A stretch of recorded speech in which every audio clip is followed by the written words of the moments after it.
Tony adalah seorang pria lajang berusia 35 tahun yang sudah lama menjomblo. Di sekelilingnya, hampir semua teman dan saudara dekat telah menikah dan membangun keluarga bahagia. Setiap kali menghadiri acara keluarga, pertanyaan yang sama selalu muncul. "Kapan kamu menyusul?" tanya bibi atau paman dengan senyum penuh harap. Ibunya pun, meski jarang memaksa, tak bisa menyembunyikan kegelisahan di matanya. "Masih cari yang cocok, Bu," jawab Tony setiap kali ditanya.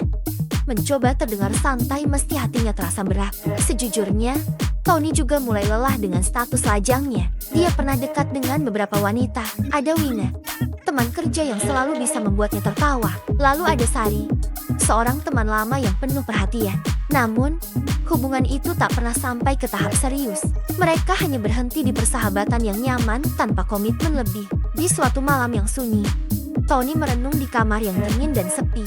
Apakah dirinya terlalu egois? Ia mengenang hubungannya yang lalu. Setiap kali ada potensi hubungan yang lebih dalam, ia selalu menemukan alasan untuk mundur. "Aku belum siap," atau "Aku butuh waktu."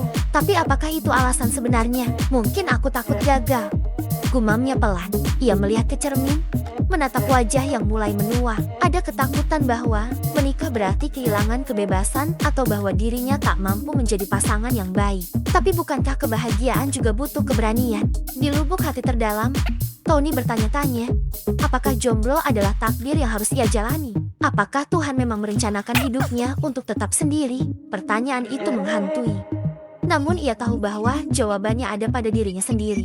Takdir bisa berubah jika ada usaha dan kemauan. Suatu hari, ibunya berbicara lembut padanya. "Nak, ibu hanya ingin kamu bahagia. Menikah bukan soal usia atau desakan orang lain.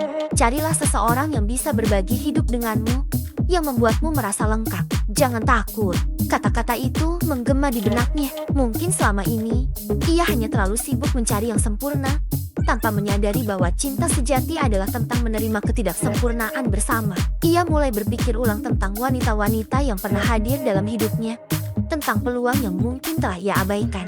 Tony sadar, perubahan takkan datang tanpa langkah pertama. Ia memutuskan untuk membuka diri, mencoba memberi kesempatan lebih banyak pada hati, bukan hanya logika. Hubungan adalah tentang perjalanan bersama, bukan pencarian yang tanpa akhir. Hari-hari berikutnya, Tony mulai berani menjalin komunikasi lebih serius dengan seorang teman lama yang selalu setia mendengarkan ceritanya. Ia belajar untuk tidak memikirkan setiap kekurangan, tetapi menghargai kebersamaan yang tercipta. Kini, Tony bukan lagi pria yang membiarkan waktu berlalu tanpa arah. Ia memahami bahwa cinta dan hubungan membutuhkan usaha, risiko, dan kepercayaan. Bukan soal egois atau takdir, tetapi tentang pilihan untuk bergerak maju dan membuka hati untuk kebahagiaan yang telah menunggunya.